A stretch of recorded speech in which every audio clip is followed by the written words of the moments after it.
Assalamualaikum warahmatullahi wabarakatuh.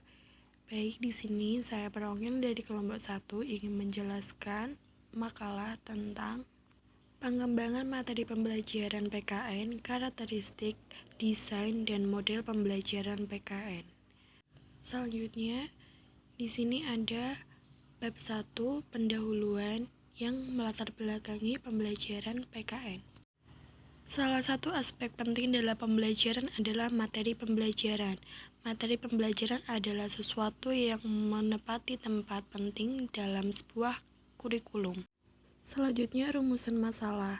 Yang pertama di sini ada bagaimana pengembangan materi pembelajaran PKN, bagaimana karakteristik materi PKN, bagaimana pengembangan desain pembelajaran PKN, dan yang keempat bagaimana model pembelajaran PKN. Baik, selanjutnya kita ke bab 2 pembahasan. Yang pertama ada pengembangan materi pembelajaran PKN. Pendidikan kewarganegaraan adalah bidang kajian yang bersifat multifaset dengan konteks lintas bidang keilmuan yang bersifat interdisipliner atau multidisipliner atau multidimensional. Secara metodologis, PKN sebagai suatu bidang keilmuan yang merupakan pengembangan salah satu dari 5 tradisi social studies, yakni transmisi kewarganegaraan. Dapat dilihat dari fenomena PKN sebagai kajian perilaku warga negara, maka semakin tampak bahwa ruang lingkup telah begitu luas. Kajian yang berpusat pada perilaku warga negara dapat dipandang dari beberapa dimensi yang bersifat spesifik daripada 3 dimensi di atas. Nah, di sini ada organisasi yang dimaksud tersebut adalah negara sebagai organisasi tertinggi.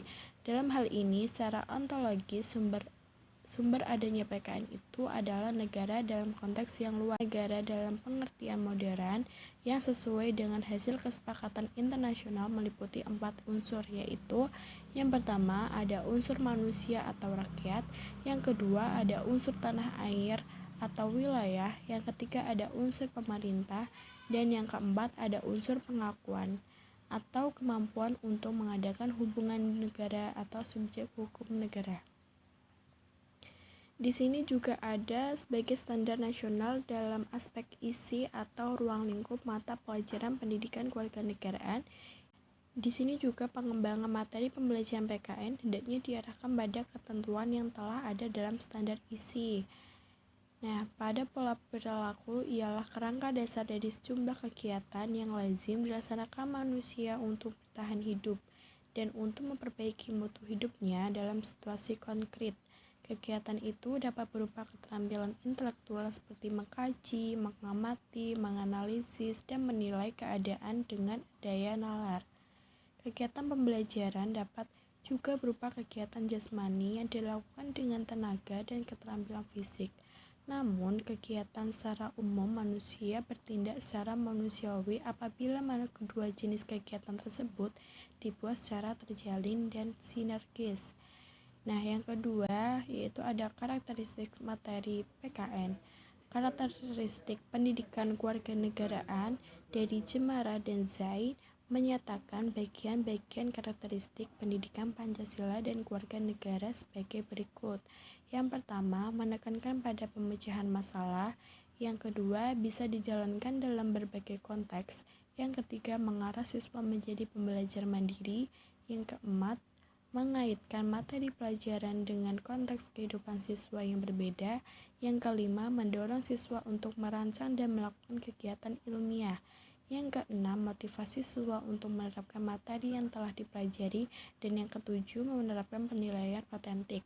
Nah, karakteristik ini dapat diartikan sebagai ciri-ciri atau tanda yang menunjukkan suatu hal yang berbeda dengan lainnya.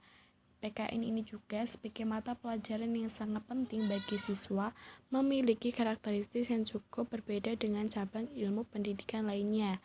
Karakteristik PKN ini juga dapat dilihat dari objek, lingkungan, materi, strategi pembelajaran, sampai pada sasaran akhir dari pendidikan. Selanjutnya yang C, pengembangan desain pembelajaran PKN. Menurut Arut, istilah desain pembelajaran atau introductional design biasanya merujuk pada desain materi pembelajaran yang disusun oleh sebuah tim yang dapat melibatkan guru atau tidak perlu melibatkan guru. yang artinya bahwa pengembangan desain pembelajaran dapat menjadi tugas para pakar pembelajaran yang diharapkan akan membantu mempermudah para guru dalam mengembangkan dan melaksanakan proses pembelajaran. Hal yang terpenting dalam mendesain materi pembelajaran dengan melakukan analisis situasi. Analisis situasi ini biasanya dilakukan sebelum proses pengembangan kurikulum, yang artinya selama proses pengembangan kurikulum, guru dituntut agar menyadari dan mempertimbangkan tentang situasi yang sedang terjadi atau sebuah di sekitarnya. Pengembangan kurikulum diawali dengan melakukan kajian situasi sekolah.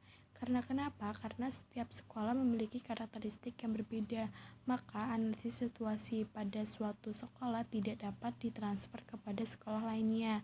Analisis situasi yang biasanya dilakukan oleh guru pada saat guru merumuskan dan menetapkan tujuan pengajaran. Caranya dengan dilakukan antara lain melalui diagnosis kelemahan siswa maupun prestasi yang telah dicapainya. Apakah kebutuhan siswanya pada saat kini maupun pada masa depan.